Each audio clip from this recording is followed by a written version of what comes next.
कहानी की शुरुआत में ही हम सुब्रमण्यम उर्फ सुब्बू नाम के एक आदमी को देखते हैं जो कि बहुत ही मटेरियलिस्टिक और एम्बिशियस थे। और सुब्बू एक बहुत ही बड़े कंपनी में जॉब करता था और उसे अपने लाइफ में क्या करना है उसने इन सब के बारे में सोच कर रखा था। और सुब्बू बहुत ही कैलकुलेटिव है और सुब्बू के बॉस का नाम था पशुपति और पशुपति उनके ही एक राइवल बिजनेसमैन रमैया की कंपनी खरीदना चाहते थे, लेकिन वो हमेशा नाकामयाब हो रहे थे। और इसके बाद ये जिम्मेदारी वो सुब्बू पर देते हैं और सुब्बू रमैया कंपनी के कुछ एम्प्लॉइज को मैनिपुलेट करके और उन्हें इनसिक्योर करके उनके सारे शेयर्स एक एक करके खरीद लेता है, जिससे कि रमैया कंपनी का ज्यादातर शेयर उन लोगों के पास आ जाए। और इससे पशुपति बहुत खुश हो जाते हैं। और दूसरी तरफ हम देखते हैं कि पशुपति की बेटी रिया के साथ सुब्बू का एक रिलेशन था और पशुपति सुब्बू के काम पर खुश होकर रिया के साथ सुब्बू का एंगेजमेंट तय कर देते हैं। और सुब्बू और रिया के एंगेजमेंट के दिन ही सुब्बू का चाइल्डहुड फ्रेंड ऋषि वहाँ पर आता है और ऋषि को देखकर सभी हैरान रह जाते हैं, क्योंकि ऋषि सुब्बू से बिल्कुल अलग था। क्योंकि ऋषि सुब्बू जैसा ऐसा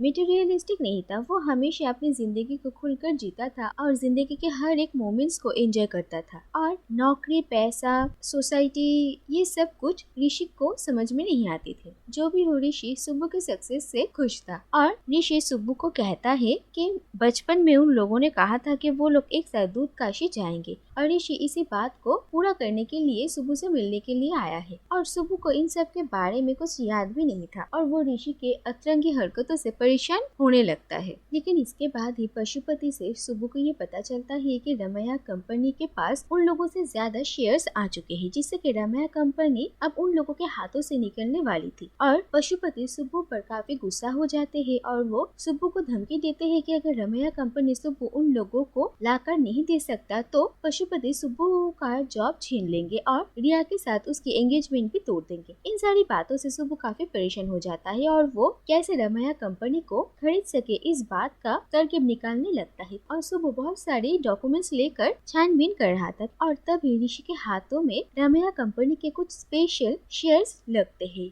और अगर ये शेयर्स सुब्बू खरीद लेगा तो रमैया कंपनी उन लोगों की हो जाएगी। लेकिन ऋषि वो डॉक्यूमेंट्स सुब्बू को देने से पहले उससे दूध काशी जाने का प्रॉमिस लेता है और सुब्बू खुश होकर ऋषि को उसके साथ दूध काशी जाने का प्रॉमिस कर देता है। इसके बाद सुब्बू और ऋषि रात को एक क्लब में जाते हैं और एंजॉय करते हैं और इसी क्लब में आनंदी नाम की एक लड़की के साथ उन लोगों की मुलाकात होती है और ये तीनों ही बहुत ड्रंक हो गए थे। और अगले दिन सुबह हम देखते हैं कि ऋषि और सुब्बू उसी शेयर होल्डर के घर उनसे मिलने के लिए जाते हैं और वहाँ जाकर उन्हें पता चलता है कि ये शेयर्स जिनके हैं आनंदी उनकी ही बेटी है, लेकिन आनंदी के पिता अब इस दुनिया में नहीं है और अब इन शेयर को खरीदने के लिए सुब्बू को आनंदी के सिग्नेचर की जरूरत है और आनंदी ये शेयर बेचने के लिए तैयार भी हो जाती है। लेकिन वो हमेशा सुब्बू को डॉक्यूमेंट्स पे साइन करने के लिए डिले करवाती रहती थी और हर दिन वो ऋषि और सुब्बू को अलग अलग रीजन से बुलाती थी और वो लोग इधर उधर घूमते थे। और इन सारी बातों से सुब्बू काफी इरिटेट हो रहा था, लेकिन ऋषि और आनंदी दोनों अच्छे फ्रेंड्स बन गए थे और सुब्बू मजबूरी में उन लोगों के साथ इधर उधर घूम रहा था। और इसके बाद एक दिन ऋषि और सुब्बू कार से एक जगह पर जा रहे थे, तभी रास्ते में वो लोग देखते हैं कि एक छोटी सी बच्ची का एक्सीडेंट हो गया है, लेकिन कोई भी इस बच्ची को अपने कार से हॉस्पिटल पहुंचाने के लिए तैयार नहीं है। और ऋषि सुब्बू के कार में उस बच्ची को हॉस्पिटल लेकर जाता है और हॉस्पिटल पहुंचकर ये पता चलता है कि इस बच्ची की तो हॉस्पिटल में आने से पहले ही जान जा चुकी थी और अगर 10 मिनट पहले भी इसे लेकर आया जाता तो इसकी जान बच जाती। और ये बात सुनकर ऋषि को बहुत बुरा लगता है और घर वापस आने के बाद सुब्बू तो इस बात से निकल आता है, लेकिन ऋषि इस बात को भूल ही नहीं पा रहा था और वो शराब के नशे में सुब्बू को बहुत उल्टा सीधा सुनाता है और इस दुनियादारी के बारे में भी बहुत कुछ कहता है। लेकिन सुब्बू ऋषि की बातों से गुस्सा हो जाता है और वो उसे प्रैक्टिकल होने के लिए कहता है और वो कहता है कि ऋषि को दुनियादारी के बारे में कुछ पता ही नहीं, क्योंकि उसे तो जैसी मर्जी वैसी जिंदगी जीता है और ना ही तो वो जॉब करता है और ना ही अपने लिए और अपने परिवार के लिए पैसा कमाता है। और सुब्बू के इन सारी बातों से ऋषि दुखी हो जाता है और घर से बाहर निकल जाता है और सुब्बू ऋषि का इंतजार कर रहा था, लेकिन अगले दिन सुबह तक ऋषि घर वापस नहीं आता। और सुबह ऋषि को एक कॉल आता है और ऋषि को पता चलता है कि एक एक्सीडेंट में ऋषि की मौत हो गई है और ऋषि की मौत की खबर सुनते ही सुब्बू को बहुत बुरा लगता है। और इसके बाद देखा जाता है कि कोलकाता ऋषि के घर उसके पेरेंट्स से मिलने के लिए सुब्बू और आनंदी दोनों ही आते हैं और आनंदी सुब्बू को कहती है कि ऋषि का आखिरी इच्छा था कि वो सुब्बू के साथ दूधकाशी जाए और आनंदी और सुब्बू को ऋषि का ये सपना पूरा करना ही पड़ेगा। और आनंदी तय करती है कि वो लोग ऋषि के अस्थियां दूधकाशी तक लेकर जाएंगे और वही के ही नदी में उसकी अस्थियों को बहाएंगे। सुब्बू पहले इस बात के लिए तैयार नहीं हो रहा था क्योंकि उसकी यहाँ पर जॉब है, उसे बहुत काम था। लेकिन आनंदी सुब्बू को कहती है कि अगर सुब्बू उसके साथ दूधकाशी जाएगी तो वो सारे शेयर्स सुब्बू के नाम कर देगी और इस बात के लिए सुब्बू दूधकाशी जाने के लिए तैयार हो जाता है। और आनंदी जानती थी कि ऋषि सुब्बू के साथ ही दूधकाशी जाना चाहता था और अगर सुब्बू नहीं जाएगा तो ऋषि की आत्मा को शांति नहीं मिलेगी। इसके बाद हम देखते हैं कि ऋषि दूधकाशी जाने की तैयारियां शुरू कर चुका था और ऋषि एक लोकल गाइड पेम्बा के थ्रू जर्नी करना चाहता था और आनंदी और सुब्बू भी पेम्बा से मिलते हैं और पेम्बा उन लोगों को हिमालय के पहाड़ियों में लेकर जाता है। और यहाँ पर ही सुब्बू और आनंदी को बहुत ही अलग अलग एक्सपीरियंसेस होते हैं। और यहाँ कहीं एक जगह पर सुब्बू और आनंदी रॉबर्ट नाम के एक अमेरिकन मल्टी बिलियनियर आदमी से मिलते हैं जो कि इतना अमीर होने के बाद भी अपने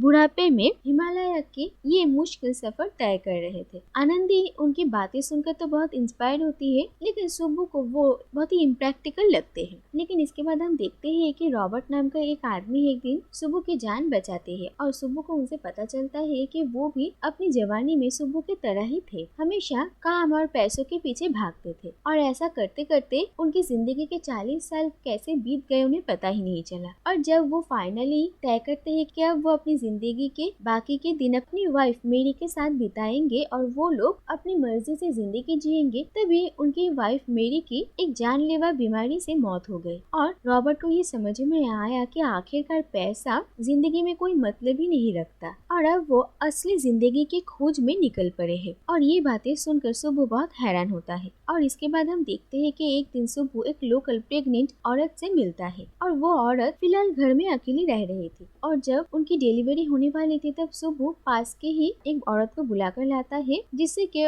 वो औरत डिलीवरी में उनकी हेल्प कर सके। और जब बच्चा पैदा होता है तो सुब्बू उस बच्चे को अपने हाथ में लेता है और वो बहुत खुश होता है और धीरे धीरे सुब्बू को जिंदगी के असली मायने समझ में आते हैं। और इसके बाद फाइनली सुब्बू आनंदी तक पहुंचता है और आनंदी सुब्बू को देखकर बहुत खुश होती है क्योंकि इतने दिनों तक सुब्बू गायब था, इसीलिए वो थोड़ी परेशान हो गई थी। इसके बाद हम देखते हैं कि आनंदी और सुब्बू दोनों ही धीरे धीरे एक दूसरे से प्यार करने लगते हैं, लेकिन वो दोनों अपनी अपनी मन की बात किसी को बताते नहीं और सुब्बू फाइनली वो मटेरियलिस्टिक लाइफ से दूर यहाँ पर खुश रहने लगता है। इसके बाद सुब्बू और आनंदी अपनी जर्नी फिर से स्टार्ट करते हैं और आनंदी सुब्बू को एक दिन अपने मन की बात बताती है, लेकिन सुब्बू से वो कोई रिस्पॉन्स नहीं पाती, इसीलिए उसे समझ में आता है कि सुब्बू उसे प्यार नहीं करता। और आनंदी चाहती थी कि जल्द से जल्द वो लोग ऋषि के अस्थियां दूधकाशी में बहाकर अपनी अपनी जिंदगी में वापस जाए। और हम देखते हैं कि आनंदी के पास वो शेयर्स के डॉक्यूमेंट्स थे और वो उन सारे डॉक्यूमेंट्स पर सिग्नेचर करके सुब्बू को दे देती है और ये देखकर सुब्बू बहुत ही हैरान होता है। और आनंदी कहती है कि सुब्बू ने उसका वादा पूरा किया है और अब आनंदी को उसका वादा पूरा करना पड़ेगा। और सुब्बू कहता है कि वो लोग अभी तक दूधकाशी नहीं पहुंचे हैं। इसके बाद हम देखते हैं कि फाइनली दोनों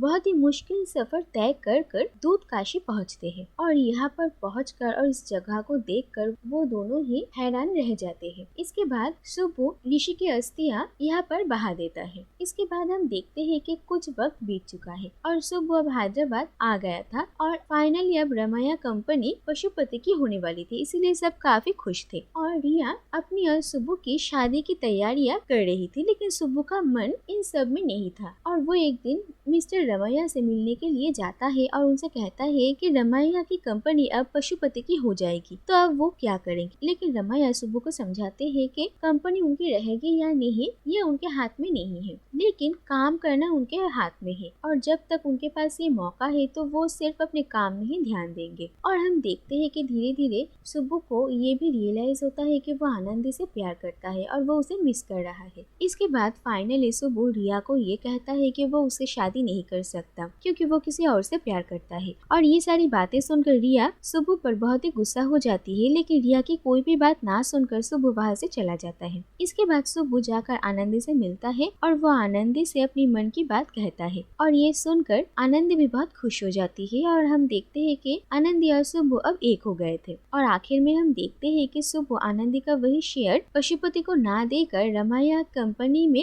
भेज देता है, जिससे कि रमाया कंपनी के शेयर्स बढ़ जाते हैं और ये कंपनी उन्हीं की रहती है। और साथ ही में सुबु रमाया कंपनी में ही जॉब के लिए एप्लीकेशन भी भेजता है। और फिर ये देखा जाता है कि ऋषि ने दूधकाशी जाने के लिए अपनी फेवरेट बाइक को बेच दिया था, लेकिन आखिर में सुबु उस बाइक को छुड़ा कर लाता है और सुबु और आनंदी उसी बाइक में राइड कर रहे थे। और इसी के साथ ये कहानी यहीं पर ही खत्म हो जाती है।